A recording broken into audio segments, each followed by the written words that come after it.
Before we come to Prime Minister's questions, I know the thoughts of the House will be those affected by the events in Belfast this week. I should inform the House that charges have been brought against a man following the attack on Monday night. That case is now sub judice. It is possible that other charges may be brought, including respect of events in Belfast in the aftermath. I am granting a full waiver to allow members to discuss wider issues raised in the context of this incident. However, I must urge members in the strongest terms not to discuss the details of any individual case. This includes not discussing any motive or the guilt or innocence of any individual. Members should avoid wider speculation that comes with prejudicial in any future criminal trials. We now come to Prime Minister's questions. I call Melanie Ward. Question number 1, please, Mr. Speaker, and happy birthday to you. Prime Minister. Thank you, Mr. Speaker. Last week, I noted the helicopter crash in Devon, and I want to put on record our sincere condolences to the families of Lieutenant Commander Chris Gayson, Lieutenant Lily Mae Fisher, and Petty Officer Owen Green. Our thoughts are with their families at this tragic time. Mr. Speaker, I also send my condolences to the family of Michael Storey. Michael worked as a driver in Number 10 for over 2 decades. He was a remarkable gentleman, held in the highest regard by all that knew him, and will be deeply missed. Mr. Speaker, people are rightly sickened by the horrific attack on Monday night in North Belfast. As you have just said, the man arrested has been in court in Belfast this morning and charged. I want to thank the Police Service of Northern Ireland and other first responders and members of the public who responded with such bravery. And our thoughts are with the victim. But let me be clear, Mr. Speaker. The acts of violence and arson that followed are totally unjustified. This morning I spoke with the First Minister, the Deputy First Minister and the Chief Constable. And the Secretary of State for Northern Ireland is meeting leaders in Belfast today. We are united in calling for calm and determined to restore order, support the police and all those on the front line, and ensure that justice is done. On a lighter note, Mr. Speaker, as the World Cup gets underway, I'd like to wish the best of luck to both Scotland and England. And I too would like to wish you happy birthday. Mr. Speaker, this morning I have meetings with ministerial colleagues and others. In addition to my duties in this House, I shall have further such meetings later today. Melanie Ward. Thank you, Mr. Speaker, and let me associate myself with the Prime Minister's remarks about the situation in Northern Ireland and about the Scottish football team.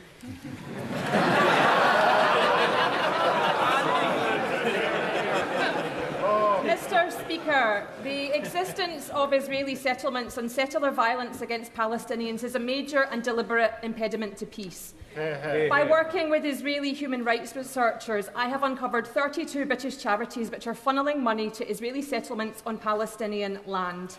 Last week, I submitted a formal complaint to the Charity Commission about them. In the last 5 years, they've sent over £28 million to illegal settlements, with a likely taxpayer subsidy through gift aid of more than £5 million. Our constituents will be appalled by this. Does the Prime Minister agree that funnelling money to Israeli settlements is extremist activity, not charitable activity? And will he be clear that it is banned? Prime Minister. Can I thank my honourable friend? Settlements are a flagrant breach of international law, and no UK charity should be supporting them. And the Middle East Minister met the Charity Commission today to discuss these concerns. We announced yesterday further sanctions against those who support settler violence, and we will continue to look at strengthening those sanctions. British businesses should have no economic involvement in illegal settlements.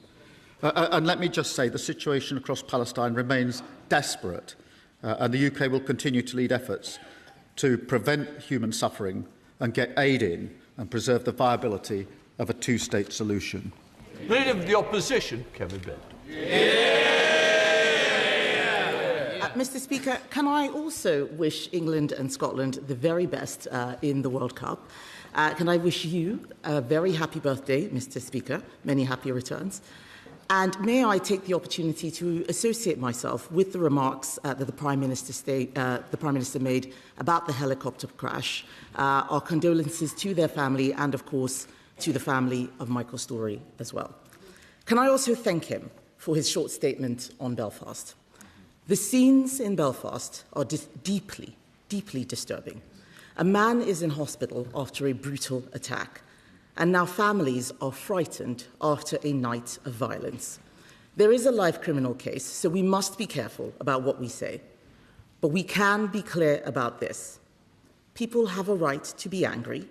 I am angry. And people have the right to expect their politicians to secure our borders. But no one has a right to burn families out of their homes or to burn public property and attack the police. We all have a duty to stand up for public safety in every way. Mr. Speaker, last night, America carried out strikes on Iran in response to the downing of a US helicopter. This comes just days after renewed attacks on Ukraine. The world is getting more dangerous, and the British public want to know this government is doing everything it can to protect our national security. So can the Prime Minister tell the House, will the full defence investment plan finally be published this week? Prime Minister. Mr. Speaker, can I agree with her that in relation to both Iran and Ukraine, we're facing a more volatile world than at any time during our lifetimes. Mr. Speaker, so far as defence is concerned, we've already taken a number of measures. We've increased defence spending from 2.3% to 2.6% in 2027. That's spending £270 billion over this Parliament. We've carried out a strategic review of defence, and we're committed to publishing the Defence Investment Plan before the NATO summit, which is in just a few weeks' time. Badenoch. That sounded like a no, Mr. Speaker. We have wasted 2 years waiting for the Defence Investment Plan. Projects have been put on hold, and Britain is getting weaker with every passing day. It has been reported that the Chief of the Defence Staff told the Prime Minister that the Ministry of Defence needs an extra £28 billion. Will that requirement be met in full?